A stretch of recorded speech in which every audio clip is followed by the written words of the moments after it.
Looks great. Perfect. Fantastic. So, again, I'm so excited to be here. I've been a therapist who specializes in autism for about 23 years. I am not autistic, so I'm going to have some autistic adults joining us today to educate us and their thoughts on how to best support children on the spectrum. I am a mother of a 16-year-old who is autistic and also a wife of a husband. So I have the experience of a mom and a wife and the therapist experience. But again, I am a neurotypical person, and I'm really excited to have Autistic Voices coming on with us today as well. So, this is a creative way, and I'm going to be talking about lots of creative ways that we can support children on the spectrum. One of my clients had come in and was feeling really overwhelmed. He kept thinking that he should be able to handle everything. It's like, let's pull in some visual strategies to help him communicate what's happening for him. And so he decided he wanted to use Legos. And this is a representation of what we built with Legos that day. And he was just again feeling that he was bad, that he should be able to do all of these things and be like these other kids, and just feeling stressed about it. I'm like, okay, let's just break this down and see. So it turned out that homework was weighing heavily on him, these expectations to be in environments that weren't feeling good to him and his brain and body, pressures to be social when he wasn't feeling comfortable being social. And so we went from he should be able to do all of these things that these other kids that weren't him would do to, of course, this would be hard. And what a very different way to approach this.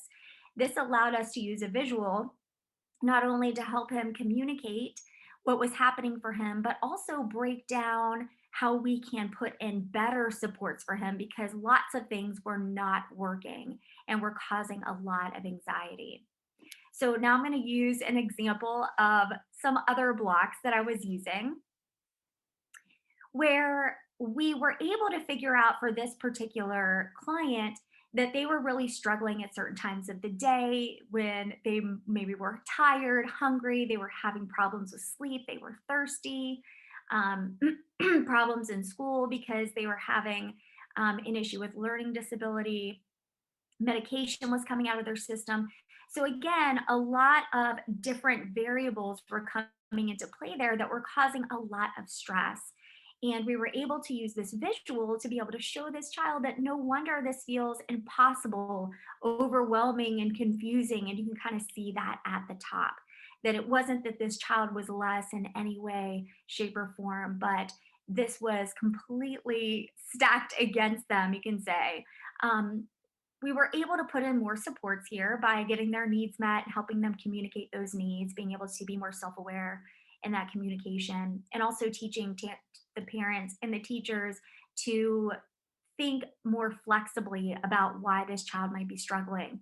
And you can see, for example, the two-step instruction for homework, we were able to change that and bring down some of that anxiety for them as well.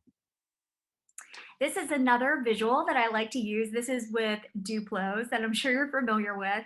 And what we did was for this particular client is use words that work for them. They noticed that they were calm and their breathing was feeling good in a comfortable place. And then when they were getting a little more stressed, their breathing was changing. They noticed their heart was racing. And we did a lot of work noticing what was happening in their brain and their body to be able to form this. And what's really exciting about is they were able to see that they didn't have to go straight up really fast to shut down or melt down because there are lots of things in between that we can notice and put in those coping strategies for them. This is another example with blocks that I used to look at different coping strategies. And it's really not sufficient that we give a child a list of coping strategies. It really needs to work for them. And not every strategy is going to be what they want to use in every situation. So, for this particular person, she decided that deep breathing was really helpful for her to calm herself. her brain, and her body. And she decided for our work together that 3 deep breaths really seemed to bring her back to where she felt comfortable. And if those 3 breaths weren't enough, she decided that she would take stretch all the way up her arms until she felt more calm in her body. She also had a smooth rock that she liked to keep in her pocket that she could rub if she needed to. And if those strategies maybe weren't calming her down to the point where she felt most comfortable, she would choose to take that deep breath again. And again, this is a nice visual for her to be able to understand the order that works best for her. And again, that's what we always have to be most self-aware about for ourselves as therapists, is what works for this child, because every child is different. Something else I really like to use are dry erase cubes, and hand to mind are ones that I typically use. And I used Canva, that's canva.com, to go ahead and put numbers and words on these cubes. They do not come this way. You can go ahead and write with dry erase marker or permanent marker, however that works for you. But I use them in lots of different ways: understanding feelings, perspective taking, diffusing brain stories, for those of you who are really into acceptance and commitment therapy, which I am as well, so you'll be familiar what diffusion means. You could use these in a way where you can write those stories that might be coming in for him or her. Um, they or them. It will take forever to do this. I can't do it. It's impossible. These things that keep coming back up for them. And again, feelings may be great things to write on here as well, and help them really work on what do those feelings look like? What do they feel like? And then again, making room for those stories. So, for instance, if it's impossible often comes in for that particular client, you can write that on there and then keep that cube next to them, and they can still engage in fun activities with you. That story doesn't have to stop them, and they can have a visual representation of that. Turn taking is oftentimes problematic. It can be anxiety provoking and can really cause some problems socially for some children. And what I found is creative a way to put their name on most of those sides. And it could even be 4 sides of the cube. So they have they're much more likely to be having their turn. So we can eventually get them used to sharing those turns. They can feel a lot better, a lot more calm, and then going ahead and making it a little more even. And this is a really nice thing to do during therapy sessions. They can also do this at home with siblings. And again, once they get more comfortable, it may be an equal number of names on the sides of the cubes. I call this the perfect combination because the Time Timer Plus is a tool that I use all the time that shows time. And then I always have dry erase markers, or markers and boards. I have small boards, I have giant boards in my offices. I use them all the time during my sessions for lots of different reasons. So I'm going to jump in and talk a little bit about that. I like to use them again during telehealth and in person. And every strategy that I'm going to be talking about today can be used both ways. Again, telehealth or in person, which is good because I know a lot of us are really doing both at this point, or just all telehealth. So, time telling is not easy. Even if a child understands what time it is or be able to tell you the time, they may not understand exactly how time progresses. And it can feel overwhelming. Maybe they don't, sort of stop an activity, they feel like they didn't have enough time, or that it's too long before they can start an activity that they want to. And again, time can be very confusing, and that's why I really love to use the Time Timer Plus. One thing it could be is writing down your session activities. And if you have a child who has a hard time transitioning, or um, letting kind of go of control of some of that session, what you can do is just have your part be very short, show them it's not going to last very long before it's their turn again to do another preferred activity. Um, Again, timing difficult tasks, not every topic that we talk about in treatment sometimes is easy, and they may be more likely to be tolerant of a difficult topic if it's not discussed for long. So, for instance, if there was a social disagreement or something was a difficult thing to talk about, like we can talk about for that 1 minute or 2 minutes, you choose. Well, I only want to talk about it for 1 minute. Absolutely fine, whatever makes you more comfortable. So you can set that timer and they can see that that minute is disappearing when the red goes away, and it can make more difficult topics easier to start addressing.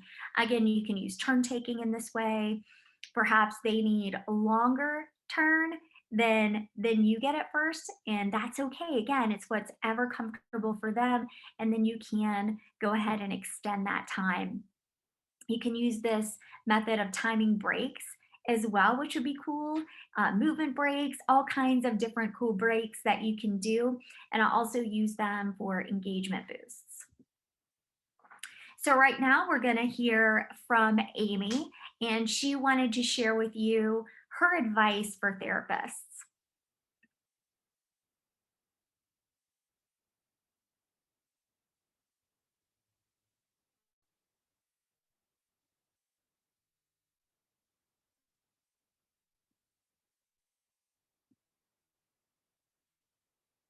Amy Langston, thanks so much for joining me today. Thank you for having me. I'm so excited that you are here and that you are going to be educating and talking about therapists and serving children on the spectrum. Specifically children. Yeah, so we're going to be talking about children today. All right. And yes, what personality characteristics do you think would be important for a therapist who's providing services for an autistic child? I think that the most important that you can have is patience. I think that it's important for any therapist, especially a pediatric therapist, to have patience. So it sounds like a bit of a no brainer. But I think that an autistic child might teach you a new lesson in patience because um, the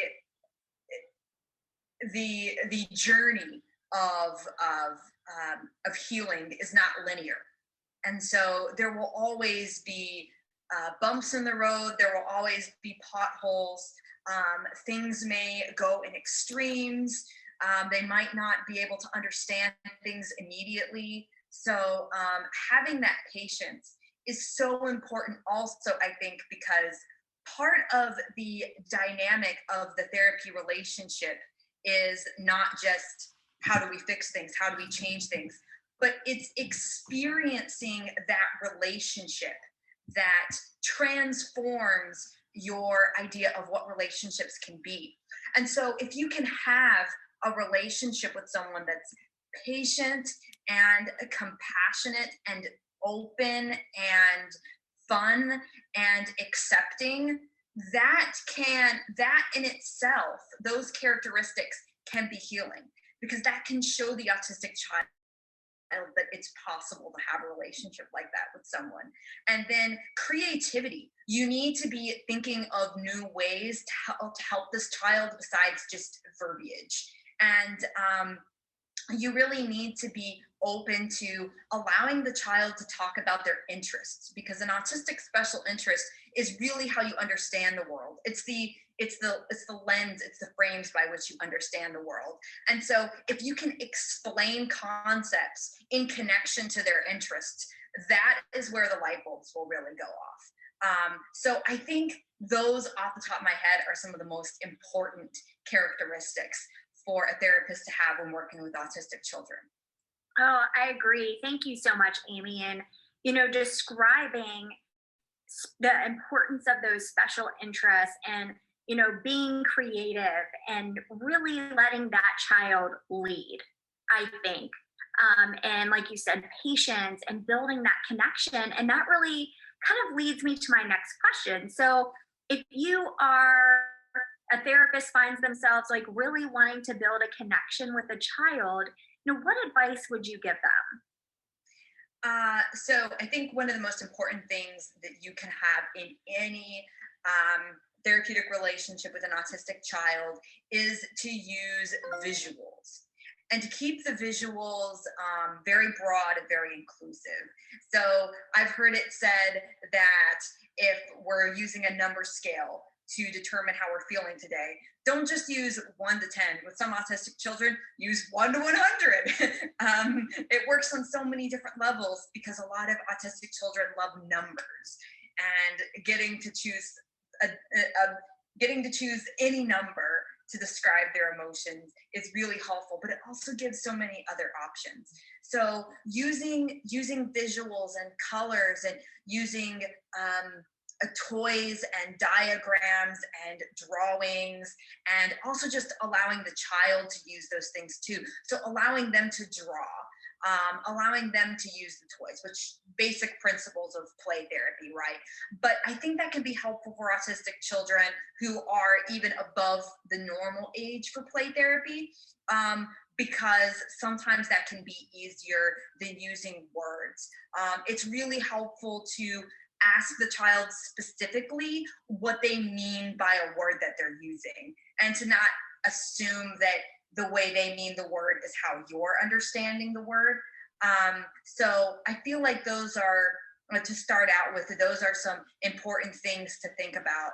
Allowing the child to move around, doing some amount of dancing or movement based work, certain stretches, so that, because sitting still can be really hard. So allowing them to get up and move around, I think, can be another helpful thing.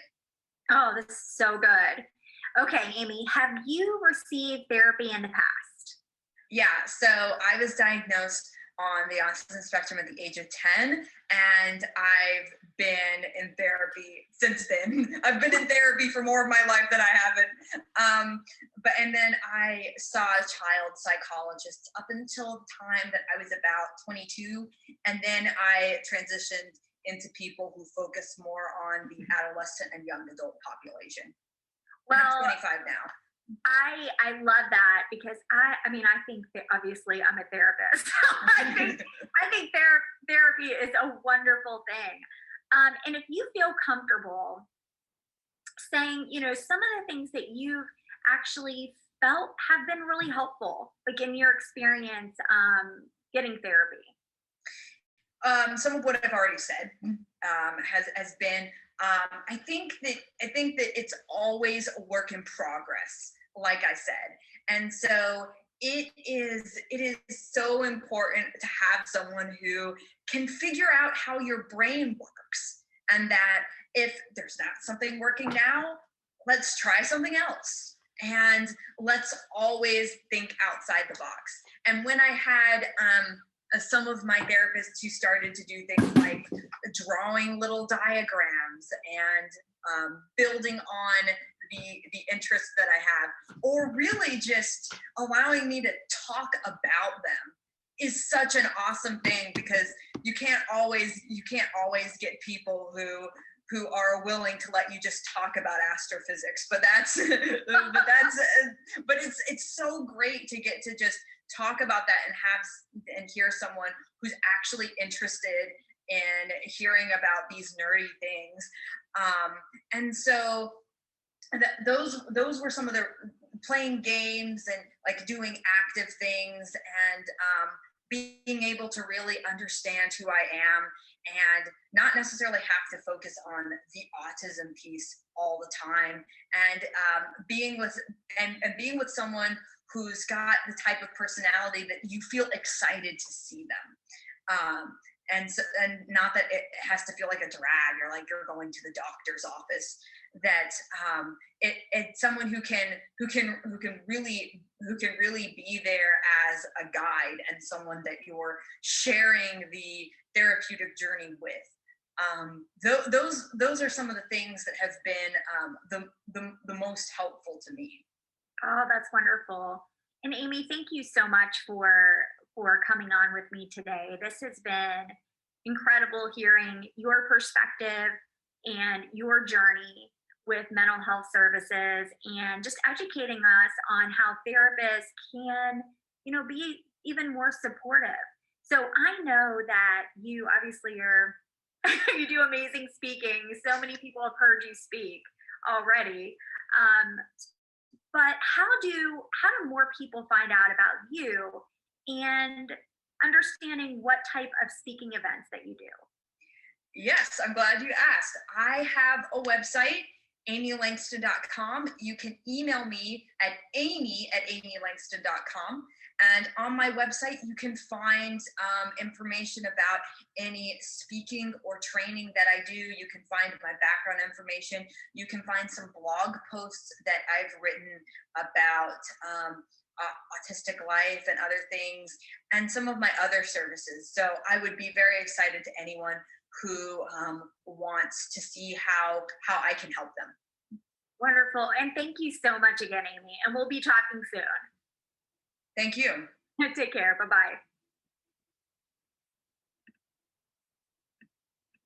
And she's just amazing. I'm so excited to be able to share that with you. I actually just released a podcast today. I have a podcast called the Autism ADHD podcast, and Amy was featured today, and she talked about these three common assumptions about people on the spectrum and from her perspective. And so if you want to learn more from Amy, that's another way to do that. Again, that's the Autism ADHD podcast. And you can find that on Apple Podcasts.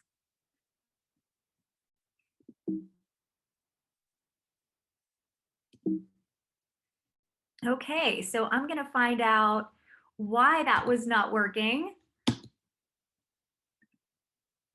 Okay, words matter.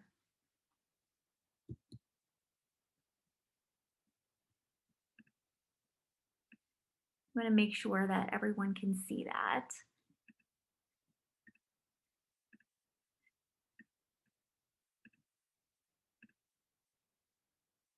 Here we go. I think that worked. So we all know as therapists that words matter. They can feel pretty powerful. Words like happy and fun and kind, those are words that make us feel good. And then words like bad, sad, mad are words that don't feel so great. And we really do need to really help all the children that we work with understand how words don't have to get in the way of living this fulfilling life. So we all know that our brains tell us stories. You probably heard me talk about that earlier. We all have our I'm not good enough stories. Every single person that I've ever met in my life has I'm not good enough stories. I attended a conference probably 15, 20 years ago where they had all the therapists in the room, probably 100 of us, put a just a sticker, a name tag on ourselves that we had to put our I'm not good enough story on and name ourselves that. That was painful. We had to wear it all day long. So again, we all struggle with that. We really need to help the children we work with understand the difference between this is true versus this is one of those stories. So we're going to get into that a little bit. These are the heavy stuck brain stories of one of my former clients. He would tell himself and say this out loud and refer to himself as stupid. He says, I don't do anything right. I'll never have friends. I'm bad. I'm annoying. Just this is a lot to carry around in this little person. And a lot of times, unfortunately, for lots of different reasons, whether that's peer rejection, people not treating our clients the way they should be treated, and then they start to internalize these stories, these thoughts. But the difference is we can't get rid of them exactly, right? We all know that as therapists. We can't decide that we are just not going to think that anymore. It's not fun. It's not a pleasant thought. We're just going to be done with it. So we know that these stories are coming anyway. So basically, we need to make room for them. We need to understand them, identify them, and recognize them but not have them get in our way and stop us. So, words have power, like I had mentioned earlier. What I found really helpful I've worked with hundreds of children on the spectrum, is to use visuals, use adjectives, have them describe what words work for them. So, for instance, if you have this light, red fluffy object, they can use whatever word comes to mind when they're feeling it. And then you have this hard, heavier wood circle block here, and they can describe that however they want to. And we can use different weights, different colors, different textures, and have them hold on to them and let them tell you what feelings they may associate with those objects. So, what we really need to do is notice our bodies, help them understand their body's reactions to the words that come up for them. Again, I'm bad, I'm stupid, I'm never going to have friends, these types of things that might come up for them. One way to make some space is actually using more words. So, my brain is telling me a story that I'm not going to get this tech right for this talk today. I'm tired. I've had 3 cups of coffee and I'm hoping the tech works out with the videos. So maybe that's what my brain is telling me.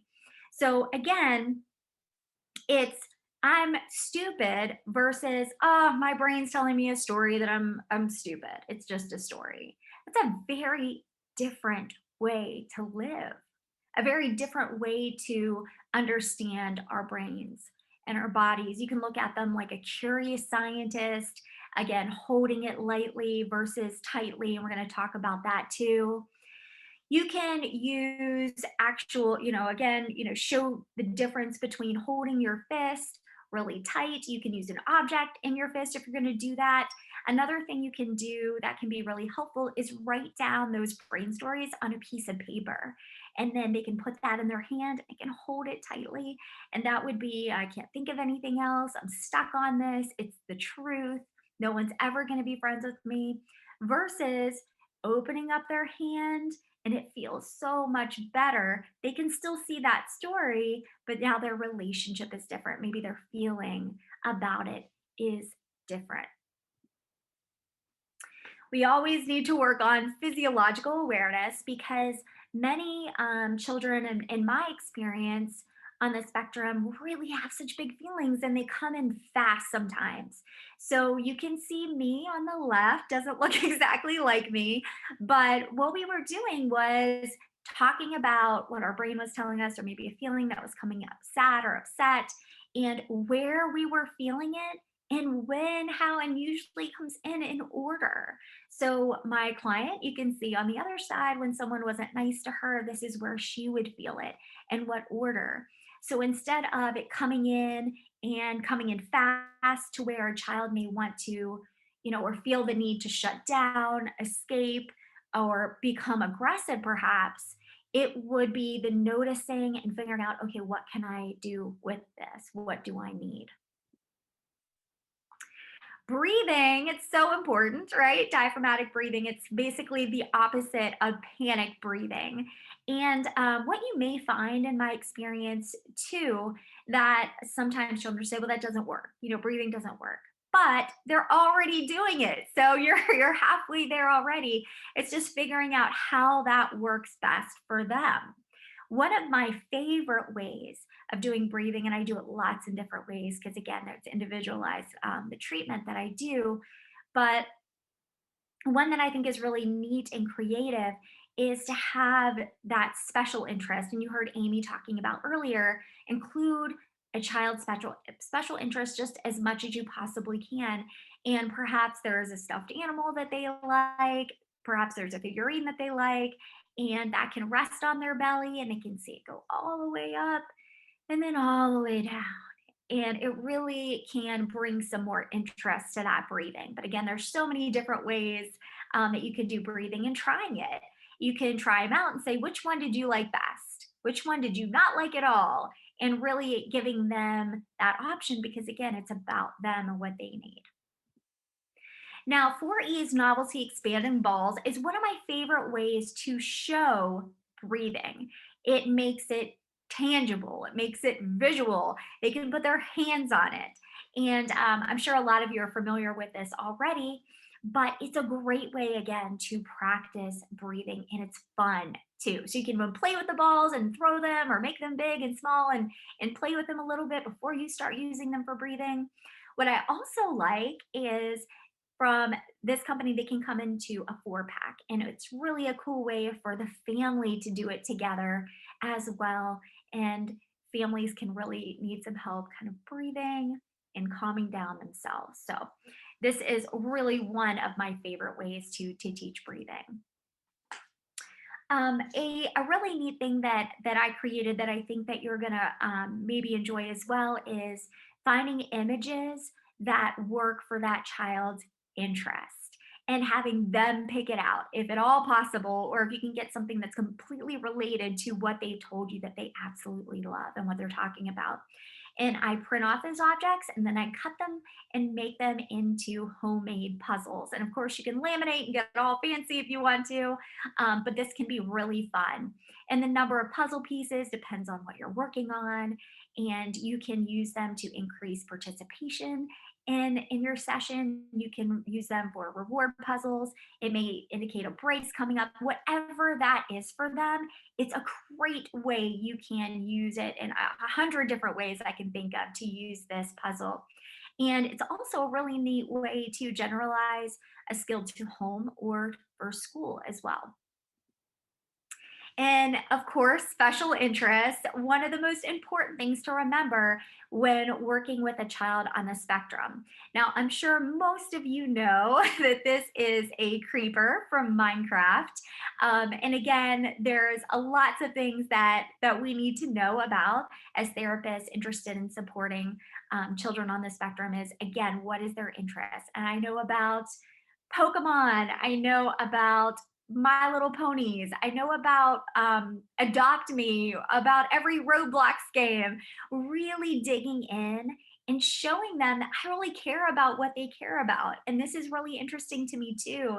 And again, we can use their interest to help them even more in therapy. So we're going to take a look at how to do that in survival mode in Minecraft. And I'm sure, again, most of you know there's survival mode, there's creative mode. And so we're going to look at survival mode for this particular example.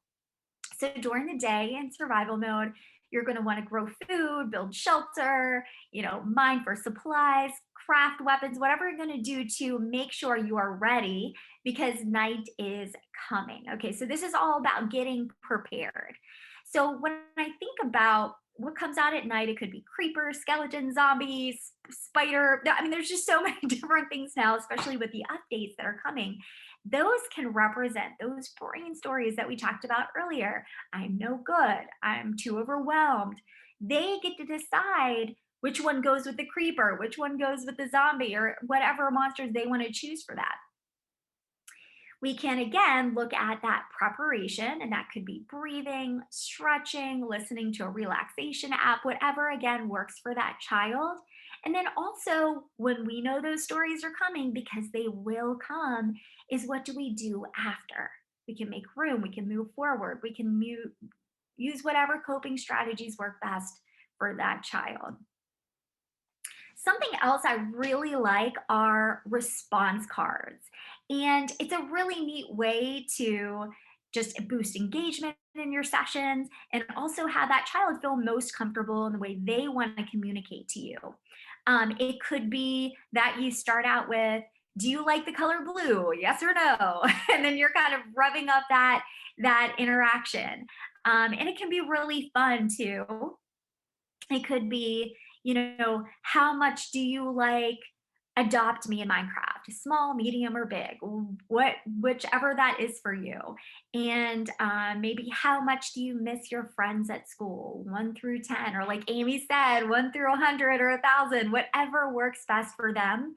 But again, this is a really neat way to boost communication, have that child feel more comfortable, and it can be a lot of fun too. Also, alternative responses is really a good one to get really familiar with.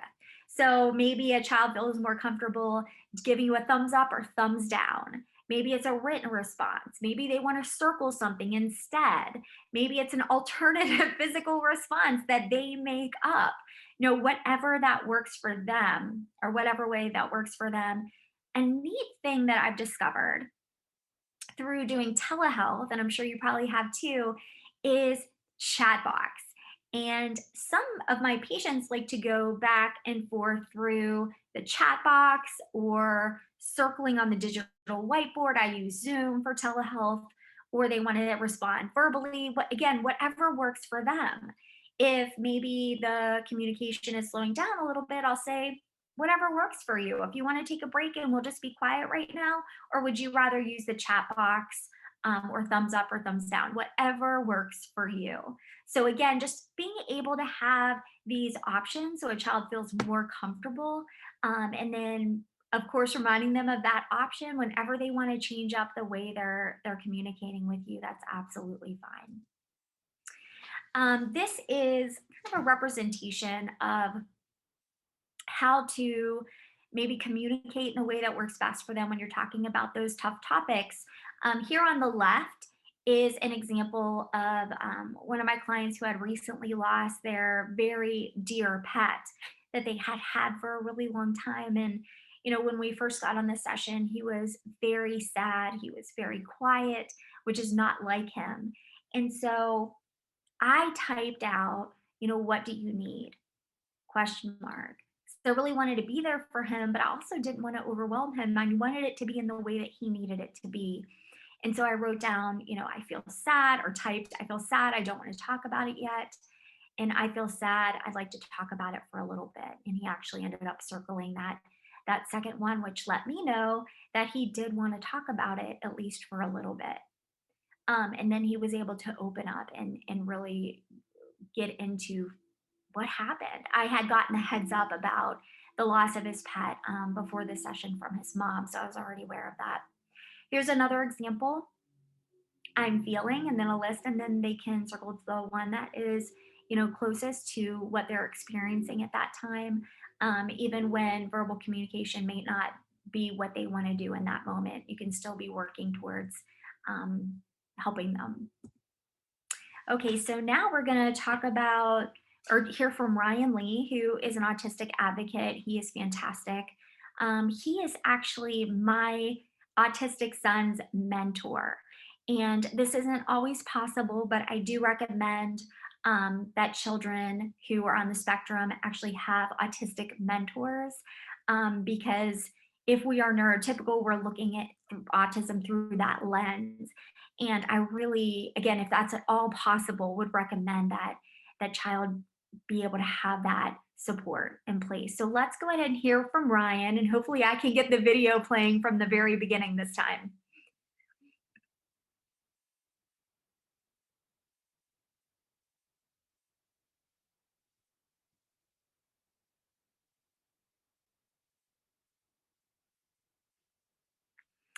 Okay, so I'm gonna stop sharing and then reshare because that seemed to work last time. We'll see if that works.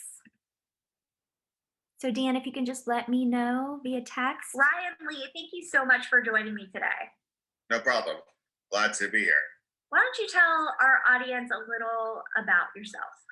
Well, I'm a rising autism advocate in Atlanta, Georgia. I had an article recently come out on both neuroplastic and Autism Speaks called Connection in the Face of Rejection. You can look it up. And I don't see myself as a perfect advocate because I'm still facing my own trials, battling my own demons, and still trying to figure out my life. But I'm glad to help anyone in any way I can. Well, I appreciate you taking the time, and you have helped so many people. And I think a lot of neurotypical people, helping them understand more. And also, on a personal note, you being a mentor to our autistic son, is we just feel honored that you've taken that time to get to know him. So thank you so much for that. No problem. So we are, really talking to therapists who are interested in supporting autistic children in this talk. And so again, I appreciate you coming in and giving us your experience. So what do you think would be important for a neurotypical therapist to understand when working with autistic children? Well, just try and go in slowly because our brains do work differently. And we want to feel that connection when you ask us questions of what's going on with our lives, because we're needing someone to talk to, you know. But just maybe it depends on if they want you to go into deep or not. So all I can say is it depends on the person. Right. So just making sure that you, as a therapist, is what I hear you saying, be in tune with what that child's needs are. Yes, like try to be in sync, and also like try because they want to feel like they're being heard. Right. And so making sure and understanding that that communication from them is really important. And, maybe it's not going to be the same way, a neurotypical child might communicate with you. It's not going to be the same because us on the spectrum we're different. Exactly. And I love that you said that, just keeping that connection and really, wanting the child to know what they think and how they feel really matters and that you're paying attention and you're there with them. Mhm. That's really cool. So, have you ever received mental health therapy? Well, when I was in middle school and most high school, I did go to this therapist near my school called the Beechford Hospital. His name was Dr. Norton. Me and my mom and sister used to see him like every Friday, Hmm. and we talked to him. We had good talks, but after when I got left high school and went to college, I saw less of him, and the connection started to fade. And when I was working at Goodwill through the insurance, I had a therapist over the phone. Even though it was a good talk, I didn't really feel that connection since I wasn't seeing her for real. And since I didn't work at Goodwill very long, it was only 10 months, it just didn't feel it. And I didn't have, Okay. and since I couldn't see Dr. Norton anymore because I wasn't on my dad's insurance anymore. So now it's just like I don't have a therapist to go to. It's like the only therapy I have is talking to my friends. Mm. I'm sorry that that happened. I know with insurance that can be really tough and depends on, who you can see. So it sounds like you saw in middle school and high school, you saw one person. And were there things that that therapist did that you found helpful? Yeah, there are a couple things he did find helpful. I don't remember what they were, but he was a really good guy, a good man. Yeah, but I do miss talking to him. He had, while waiting for myself for my turn, he had good books in his waiting area. I did, That's cool. I did like that. Now I just don't know how he's doing lately, and right now all feel I can talk to is my friends, but only the friends I mostly trust. Yeah, but Right. it's just sometimes without therapy, it's like you don't know who to talk to and you don't know who to trust. Even with therapy, you can feel that. That's true. And so, again, I am a neurotypical person, so it's not going to be easy for me to walk in your shoes for sure. But it sounds like you found it helpful to talk to someone, but are also finding it hard on who to trust. But then you're saying too, which is wonderful, that you do have some friends that you feel like you can talk to and be open with. Yeah, I feel that with the friends I can be open with, it feels like they're listening and feel connected because I've known them a long time. Right. So, is there, when you were talking earlier about, your advice for neurotypical therapists hoping to connect with children, would you say it's that listening and that paying attention that was so helpful? Because I hear you saying that both with a therapist, but also finding that that's helpful in your friendships. Yeah, because it's for both therapists and friends that you want to feel like the other person you're listening, they want to feel like they're being heard, you know, and not just because they just want to vent, but they want to listen, to feel the connection, because it's hard to be open with someone you don't know very well or you don't trust. I admit sometimes I'm very open with people I hardly know, whatever, but I do that because I just want someone to listen. Right. Right. And I think that's kind of this human need, right? Like we want to feel connected and we want to feel heard. And something I, particularly appreciate, one of many things I appreciate about you is I can see how you listen to my son and how you get him. And that is just a wonderful thing. Yeah, I even put my status on my followers on Instagram because even though I don't know all of them personally, I just want to feel like people are listening. Right. And when I get likes, it feels like, I guess, and comments, it feels like they're listening to me. I'm not talking to all of them at the same time. I feel like at least they're listening and watching.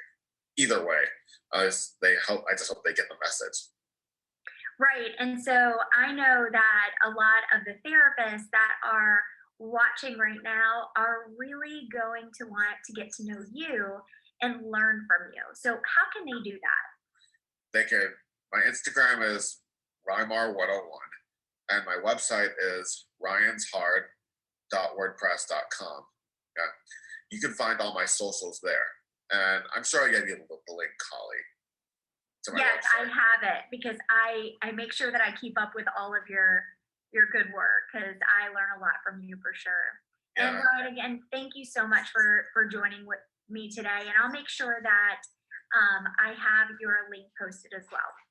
Okay. Thank you. Thanks so much. Take care.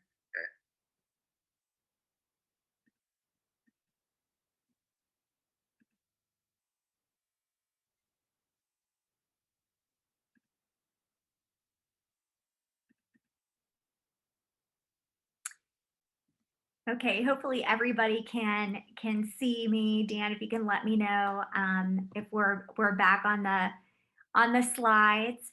So I get a little teary actually when I hear Ryan talk because I appreciate him so much, making the effort to be a mentor to our son. So, whew, I always get a little bit teary with that. So hopefully we're back on track and awesome. So you can see all of that. So now I'm going to talk about. Let's see if this works for us. Maybe, maybe not.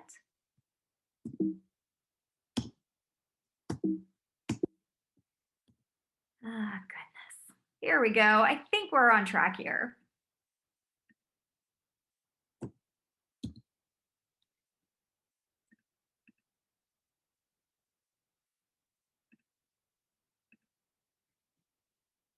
Gonna press play. I think we're good. Okay, so another strategy that I find incredibly helpful are what I call communication fill-ins. Sometimes the children that I support really have a hard time starting what they want to say. And this is a really neat way to be able to do that. Either I may say verbally, I'll start the sentence for them, or I will go ahead and write it down and they may choose to verbally respond to the end of that sentence and fill that in. Or it might be something they feel comfortable writing down. It might even be something they feel more comfortable circling. So definitely communication fill-ins is something that I find particularly helpful. Also, the rating comfort feelings. Again, Amy talked so well about that earlier and how important visuals are. I just created this visual in Canva. And again, that's canva.com. And I'll jump in there and create things for my clients individually and ways that I think would be helpful for them. So for those of you who don't know about canva.com, I think you'd really like it. And it's also free. That's always a good thing. So you can check in, for example, in lots of different ways using a thermometer this way. You could say, how did you feel about your special playtime that you had with your mom? And or maybe you're trying out fidgets. I have a box of fidgets in my office and I'm always adding to them. And it could be, oh, this one feels great. I don't like this one at all. This one's okay. Again, there are countless ways that you can use a thermometer like this that again took me about 1 minute to create in Canva. You can also ask them, how's this treatment goal working for you? How do you feel about it? Do we need to change the wording? It could be that how are you feeling about this progress or maybe this coping strategy? Again, lots of different ways we can use this. Here is sort of the other way to look at it as far as uncomfortable feelings. Maybe it is, how did you feel about taking your math test on Monday? It was kind of uncomfortable. Okay, thanks for letting me know about that. What was uncomfortable about that for you? So, again, you can help them express in lots of different ways and lots of different topics, different activities. So, what I do want to bring up are some actual cases that I have worked on, just sort of describing them to you about social success, children that I have worked with who have really stressed how much they want to make friends, but it was really difficult for them. And I'm going to talk to you about two kids that are amazing, and I think you are going to find it helpful.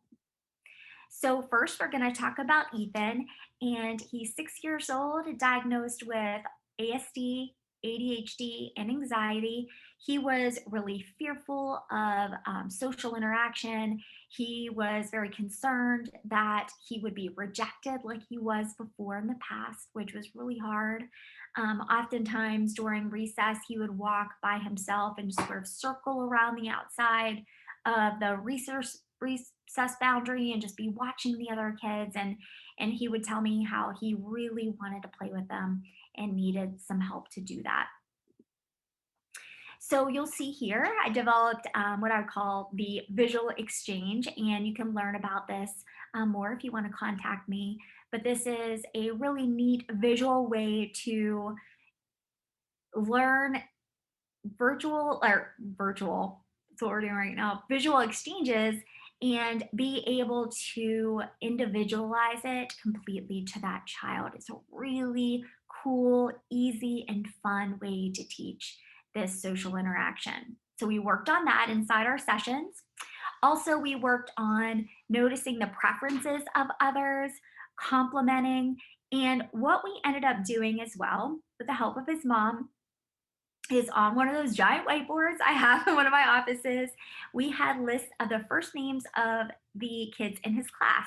And so we kind of put them in categories: really like, medium like, and don't like at all. And we all do that. There are people that we like and not really like so much. So we really wanted to see who he felt most comfortable with, who had been kind to him in the past. Okay, so phase one, this was during recess. What I did was select a couple students, just 3 students plus my client, and no one knew this had anything to do with the child I was working with. This was just a fun social group that we were going to do, that I was dropping in to help with. So we only selected 3 from the really like group. So we're talking about a child that is extremely anxious, very worried about interacting with other kids, but we ensured that his anxiety would be lessened by only having really like kids in this group. So I chose the first 6 to 7 minutes of recess because I wanted to make sure there was enough time at the end of recess for him to have his alone time if he needed it, the other kids if they had plans with their friends to go do those activities. So we participated in some short, fun activities that only lasted 1 minute each. And at the end of that time, each child for participating got to pick a small prize from the prize bag, and he participated 100% of the time. It was very exciting. There was 0 participation with other kids prior to just this phase one. Again, it was only 6 to 7 minutes. So just some ideas about some things that we did for those 1 minute activities: keeping the beach ball in the air, follow the leader, name a favorite food or activity, raise your hand if you like it. We were able to see if he had some things in common with some other kids in the group as well. And again, these were activities that he enjoyed. So I wanted to bring in everything that was going to work for him. But again, it was for all the kids. It wasn't just for him. Some other activities that we worked on: stretching, guess the drawing. I mean, it was a really fun, action-packed time, and he loved it. So phase two, again, the second time I ever did this at recess, again, 6 to 7 minutes. We had those from the really light group and one medium like, because I know that that's going to happen. There are going to be some kids that are going to come around sometimes that he doesn't really like. So I want him to also get used to that, because there's always going to be kids or adults or whoever. You're not going to always like every single person all the time. Okay, so we participated in short activities again, and this time we added tell each person something you like about them. And he was just glowing because he thought people thought he was stupid, that people didn't like him, that he was annoying. And here he's standing there listening to these kids say kind things about him. It was really exciting, and he participated 100% of the time. Okay, so moving on to phase three. This was a really interesting phase three. We set it up in the same way, but unexpectedly, a child jumped in from the don't like it all group. And this is someone he did not like at all. But he enjoyed the activity so much, he wanted to remain with the group. He stepped out for 20 seconds. That was it, and came right back and participated. I was so proud of him, and he did amazing. And so, again, only 6 to 7 minutes, super quick, super simple, and incredibly effective. So the progress that was reported from the teachers and the parent were improved social skills across environments. The teacher reported that he was playing with other children at recess much more often. He actually had a couple people ask him to hang out outside of school, which is super exciting. And then he said he was feeling good about making friends. So cool. Now we're going to talk about Rebecca, who is 10. She was diagnosed with ASD, ADHD combined presentation, and she really struggled socially. She wanted so much to make friends, but she didn't. She was just so worried. She didn't know what to say. She didn't know what to do. And, there were some peers in the past that weren't so kind to her. Another thing that was really tough for her is she would pick one other child and really want to text them all the time, excessively talk about them to everyone, including her parents and other kids in the school. If she ever did talk about someone, it would be this one student, and that was causing some issues for her as well. So she also struggled a lot with anxiety, a lot of academic issues, lots of academic problems getting in her way. She was afraid to sort of move her face in different ways. She somewhat had a flat affect. She was in the regular education classroom, and she had restricted interests of dogs, very, very much like dogs, and then trailers that you would hook on to the back of trucks. So that was something she was just really into. And a lot of girls her age weren't really into trailers. So that could be, kind of difficult for her. So when, as most of you, or all of you probably, when you see there are academic problems, we sort of jump in, right? I found that she did not have an IQ and achievement test. So we wanted to jump in there, see if we're looking at any learning disabilities. I went ahead and recommended that they get a consult from a developmental pediatrician. Want to make sure that we're covering all of our bases. And she was so hyperactive, impulsive, and inattentive. She was really struggling academically. We wanted to make sure we're covering everything. You can see that again, one of my whiteboards. One of her assignments was to notice two nice girls that she thought were nice and that would probably be nice to her, and kind of not listen in, but pay attention to things that they would talk about. And so she came back and told me what they were, and we circled the ones that they had in common. So she knew that there were things that they both liked. Because again, before it was like, nobody likes what I like, I can't talk to anyone, but really there were other things that she shared in common with others. We talked a lot about initiating conversation, making room for risk. So again, there's always that risk there of, I don't want to talk to you or be friends with you. But we also noticed openings, and then smiling and those types of things. And I don't stress eye contact for autistic children, unless that's something they particularly want to work on only for them. It wouldn't be because someone else wanted them to work on it, because a lot of people that I've worked with have explained to me that that's like very uncomfortable for them, that it's hard if they're making contact to think of anything else as far as what the person's saying. And so definitely do not recommend working on eye contact again unless that child is interested in that skill. So this is probably one of the biggest things that I would stress as well for this little girl in particular. Her initiating conversation was really hard. And so why does it always have to be that way? It's not easy to just say go make friends, right? What we want to do is respect where her comfort level is. And so what I ended up doing was figuring out what other kids may be interested in that she also would be interested in, and have them come to her.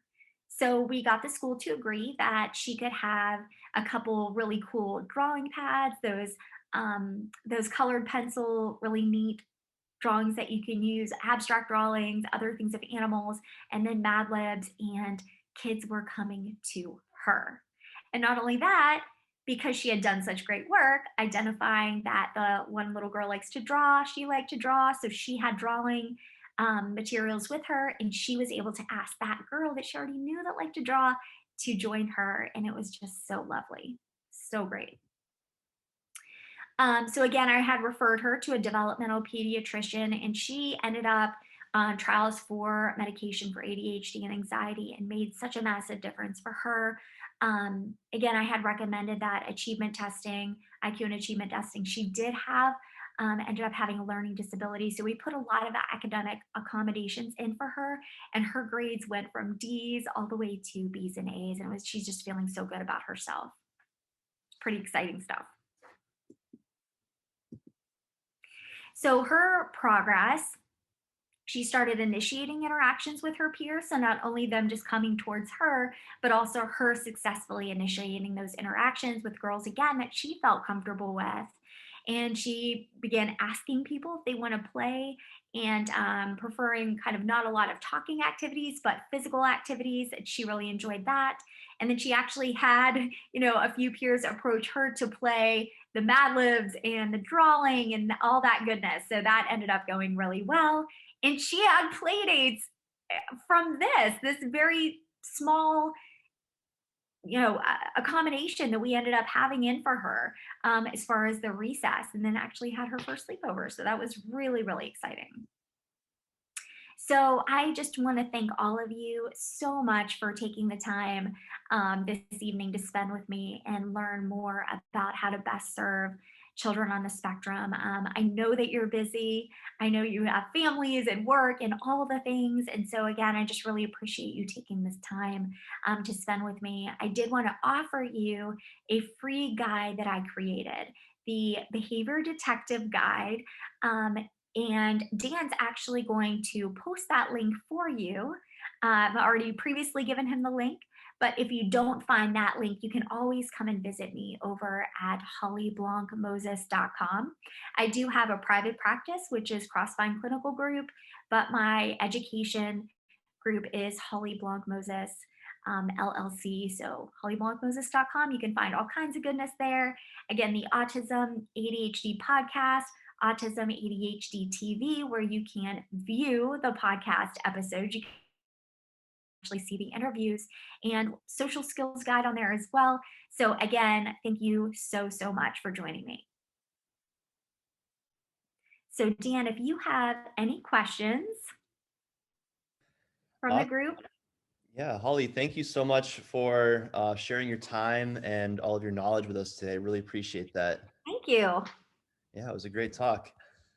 I don't see any questions in the group right now, but we're going to post this along with those links you mentioned. And you're in the group with us, right? So if there's any questions, we can tag you and people can connect with you that way as well. Sure, I would be happy to answer any questions. And I would love for anyone who found some of these strategies helpful, to contact me and let me know which ones you think best are going to support your clients. Definitely. Everyone watching, make sure to check out Holly's website and those links she mentioned. I will include those in the show notes when we post this. And if you have any questions, whether you're watching live or on the replay, you can drop them in the chat or in the comments, and we will make sure to get them answered by Holly. Until next Thank time. you.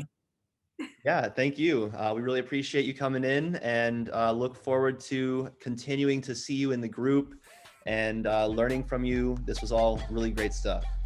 Thanks so much for the opportunity. And hopefully I'll hear from some of you later.